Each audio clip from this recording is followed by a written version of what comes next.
சற்றுமுன் வெளியான முக்கிய அறிவிப்பு. ஏழை எளிய மற்றும் நடுத்தர மக்களுக்காக மத்திய அரசு ஒரு புதிய திட்டம் அறிமுகப்படுத்தியிருக்காங்க. ரூபாய் 2 லட்சம் வரை பணம் தரக்கூடிய ஒரு புதிய திட்டத்தை அறிமுகப்படுத்தியிருக்காங்க. ஸோ அது என்ன திட்டம், அந்த திட்டத்தில் நம்ம எப்படி சேரணும், அந்த திட்டத்தில் சேருவதற்கான நிபந்தனைகள் என்ன மற்றும் அதற்கு நம்ம என்ன ஆவணங்கள் கொடுக்கணும், எப்படி விண்ணப்பிக்கணும், ஸோ இதை பற்றின கூடுதல் விவரங்கள் தான் இந்த வீடியோவில் நம்ம பார்க்க போகிறோம். ஸோ வீடியோவை நீங்கள் கடைசி வரைக்கும் முழுசாக பாருங்கள். அப்போ தான் என்ன சொல்ல வரோம் அப்படிங்கிறது உங்களுக்கு புரியும். நீங்கள் இப்போ தான் புதுசாக நம்ம சேனலுக்கு வரீங்க அப்படின்னா இப்போவே டிடி தமிழ் அப்டேட்ஸ் சேனலை சப்ஸ்கிரைப் பண்ணிக்கோங்க. சப்ஸ்கிரைப் பண்ணாதவங்க சப்ஸ்கிரைப் பண்ணிக்கோங்க. அண்ட் கூடவே பக்கத்தில் வர பெல் ஐக்கானையும் கிளிக் பண்ணி ஆல் அப்படிங்கிற ஆப்ஷனை செலக்ட் பண்ணிக்கோங்க. ஸோ அப்போ தான் அனைத்து புதிய தகவல்களுமே உங்களுடைய மொபைலுக்கு உடனுக்குடனே நோட்டிஃபிகேஷனாக சேரும். அண்ட் வீடியோக்குள்ளே போகிறதுக்கு முன்னாடி இந்த வீடியோ உங்களுக்கு பிடிச்சிருக்கு அப்படின்னா இந்த வீடியோவை லைக் பண்ண மறந்துடாதீங்க. மறக்காமல் லைக் பட்டனையும் கிளிக் பண்ணிக்கோங்க. ஓகே, இப்போ வாங்க வீடியோக்குள்ளே போயிடலாம். நாட்டில் உள்ள அனைவருக்கும் ஏற்ற வகையில் ஏழை எளிய மற்றும் நடுத்தர பிரிவு மக்களின் நலனை கருத்தில் கொண்டு மத்திய அரசால் 2 லட்சம் பண பலன்கள் கொடுக்கக்கூடிய ஒரு புதிய திட்டத்தை தொடங்கி வச்சிருக்காங்க. அது என்ன திட்டம் அப்படின்னு பார்த்தீங்கன்னா பிரதான் மந்திரி ஜீவன் ஜோதி பீமா யோஜனா திட்டம் தாங்க. நம்ம வாழ்க்கையில் பிரச்சனைகள், நெருக்கடிகள் அண்ட் நம்ம எதிர்பார்க்காத நேரத்தில் சில சவால்கள் அப்படின்னு எப்போ வேணாலும் வரலாம். ஸோ அது எப்போ வரும், எப்படி வரும் அப்படிங்கிறது நம்ம யாராலையுமே கணிக்க முடியாது. எனவே அந்த மாதிரியான ஒரு சூழ்நிலை வரும்போது நமக்கு உதவும் வகையில் கடினமான காலங்கள்லையும் பாதுகாப்பை வழங்குவதற்காக நமது நாட்டில் பிரதான் மந்திரி சுரக்ஷா பீமா யோஜனா, அடல் பென்ஷன் யோஜனா, இந்த மாதிரி பல்வேறு விதமான சமூக பாதுகாப்பு திட்டங்களும் நடைமுறையில் உள்ளது. அந்த வகையில் பார்த்தீங்க அப்படின்னா 2 லட்சம் ரூபாய் வரைக்கும் பண பலன்கள் கொடுக்கக்கூடிய பிரதான் மந்திரி ஜீவன் ஜோதி பீமா யோஜனா அப்படிங்கிற திட்டம் பொதுமக்களுக்கு ரொம்பவே பயனுள்ளதாக இருக்குங்க. இந்தியா முழுசும் பொருளாதார ரீதியாக பின்தங்கிய தனி நபர்களுக்கு மிக குறைந்த பிரீமியம் தொகை கொண்ட ஆயுள் காப்பீடு திட்டத்தை வழங்க வேண்டும் என்ற உன்னத நோக்கத்தில் பிரதமர் மோடியால் தொடங்கப்பட்ட திட்டம் தான் இந்த பிரதான் மந்திரி ஜீவன் ஜோதி பீமா யோஜனா திட்டம். வங்கிகள் மற்றும் தபால் நிலையங்கள் மூலமாக செயல்படுத்தும் இந்த திட்டத்தின் கீழ் குறைந்த பிரீமியம் தொகையில் தனிநபர் ஒருவருக்கு ஆண்டுக்கு 2 லட்சம் ரூபாய் வரை ஆயுள் காப்பீடு வழங்கப்படுகிறது. இந்த திட்டத்தோட நோக்கம் என்ன அப்படின்னு பார்த்தீங்கன்னா பொருளாதார ரீதியாக பின்தங்கிய நிலையில் உள்ள ஏழை மற்றும் எளிய மக்களுக்கு அவர்களோட கஷ்ட காலங்களையும் நிதி உதவி மற்றும் மருத்துவ காப்பீட்டை மலிவு விலையில் வழங்க வேண்டும் என்பதுதான் பிரதான் மந்திரி ஜீவன் ஜோதி பீமா யோஜனா திட்டத்தின் முக்கிய நோக்கமாகும். இது அவசர காலங்களில் பாதிக்கப்பட்ட குடும்பங்களின் சுமையை தணிக்க மிகப்பெரிய அளவில் உதவியாக இருக்கும் அப்படின்னும் சொல்லியிருக்காங்க. பொதுவாக பார்த்தீங்கன்னா ஒரு இன்சூரன்ஸ் பாலிசியினுடைய காலம் 5 வருடம் தாங்க. ஆனால் இந்த திட்டத்தோட காப்பீடு காலம் அப்படிங்கிறது 1 வருடம் மட்டுமே. இருப்பினும் பாலிசிதாரர்கள் இந்த காப்பீடு காலத்தை தேவைப்பட்டால் ஆண்டுதோறும் புதுப்பித்து கொள்ளும் சிறப்பு வசதியும் உண்டு. ஸோ ஒவ்வொரு வருஷமுமே நீங்கள் ரினியூவல் பண்ணவும் முடியும்.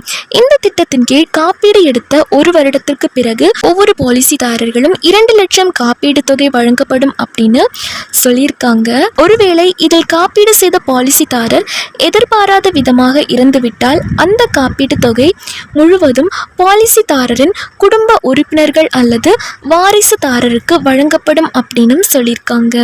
இந்த பிரதம மந்திரி ஜீவன் ஜோதி பீமா யோஜனா திட்டத்தின் மிகவும் கவர்ச்சிகரமான நன்மையுள்ள ஒன்று என்ன அப்படின்னா மலிவு விலையில் இருக்கக்கூடிய பிரீமியம் தாங்க. அதாவது தனிநபர் ஒருவருக்கு ஆண்டுக்கு 436 பிரீமியம் செலுத்த வேண்டும். 1 வருடத்திற்கு பிறகு 2 லட்சம் காப்பீடு அப்படிங்கிறது கிடைக்கும் அப்படின்னு சொல்லியிருக்காங்க. அண்ட் இதில் இன்னொரு வசதியும் கொடுத்துருக்காங்க. அது என்ன அப்படின்னா இந்த பாலிசி திட்டத்தில் போர்ட்டபிலிட்டி வசதியும் உண்டு. அதாவது பாலிசிதாரர்கள் தங்களுடைய காப்பீடை ஒரு வங்கியிலிருந்து மற்றொரு வங்கிக்கு எளிமையாக மாற்றிக்கொள்ளலாம் அப்படின்னு சொல்லியிருக்காங்க. இந்த திட்டத்திற்கு வரி சலுகையும் கொடுக்கறாங்க.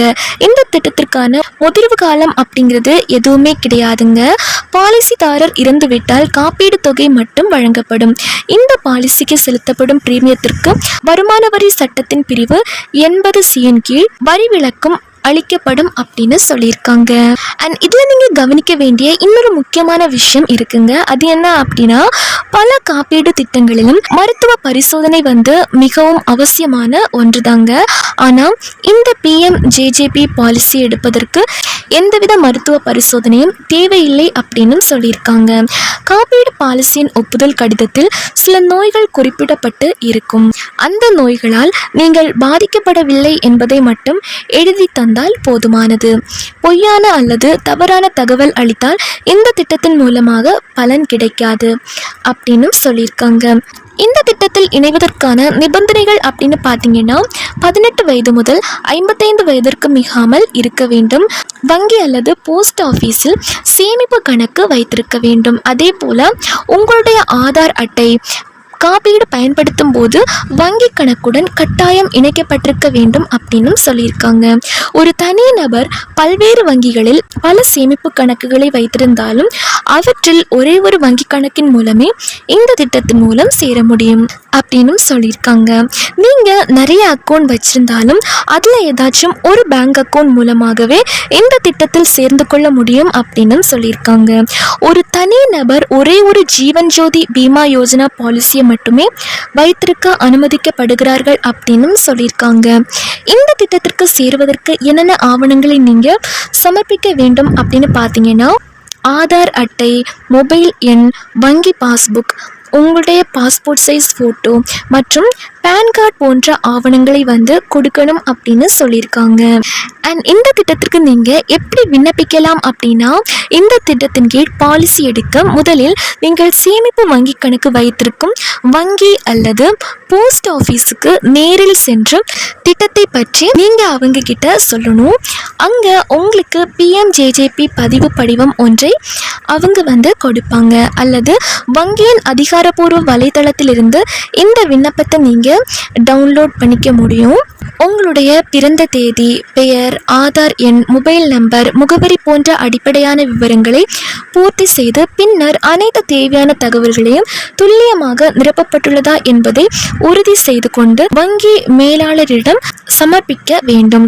பிறகு சேமிப்பு அக்கௌண்டில் இருந்து பிரீமியம் தொகை ஆட்டோ டெபிட் ஆவதற்கான செயல்முறை முடித்துவிட்டு உங்களுக்கு ஒரு ஒப்புகை அல்லது பதிவு சான்றிதழ் ஒன்றை வழங்குவார்கள். ஸோ அவ்வளோதாங்க, உங்களுக்கான PMJJP இன்சூரன்ஸ் பாலிசி அக்கௌண்ட் தொடங்கப்படும். அண்ட் இந்த திட்டத்திற்கான பலன்களை எப்படி பெற்றுக்கொள்ளணும் அப்படின்னா, இந்த திட்டத்தின் கீழ் பாலிசி எடுப்பவங்க தனக்கென ஒரு வாரிசுதாரரை போட்டுக்கொள்ள வேண்டும் அப்படின்னு சொல்லியிருக்காங்க. பாலிசிதாரர் இறந்துவிட்டால் காப்பீடு தொகை முழுவதும் வாரிசுதாரருக்கே வழங்கப்படும். அந்த தொகையை பெற வாரிசுதாரர் பாலிசிதாரரின் PMJJPO காப்பீடு தொடங்கிய வங்கியை அணுக வேண்டும். பாலிசிதாரரின் இறப்பு சான்றிதழ், காப்பீடு கோரிக்கை படிவம், வெளியேற்ற ரசீது, ரத்து செய்யப்பட்ட காசோலை ஜெராக்ஸ் நகல் ஆகியவற்றை நீங்க சமர்ப்பிக்கிற மாதிரி இருக்கும். ஆகியவற்றை சமர்ப்பித்து காப்பீடு தொகையை பெறலாம் அப்படின்னு சொல்லியிருக்காங்க. ஸோ அவ்வளோதாங்க, இந்த ஒரு வீடியோ உங்க எல்லாருக்குமே பயனுள்ளதாக இருந்திருக்கும் அப்படின்னு நம்புகிறேன். மேலும் இது போன்ற அரசு அறிவிக்கக்கூடிய அனைத்து உண்மை அப்டேட்டுகளையும் தெரிஞ்சுக்க நம்ம DD தமிழ் அப்டேட்ஸ் சேனலை சப்ஸ்கிரைப் பண்ணிக்கோங்க. அண்ட் இந்த வீடியோ பிடிச்சிருந்தா லைக் பட்டனையும் தட்டி விட்டுருங்க.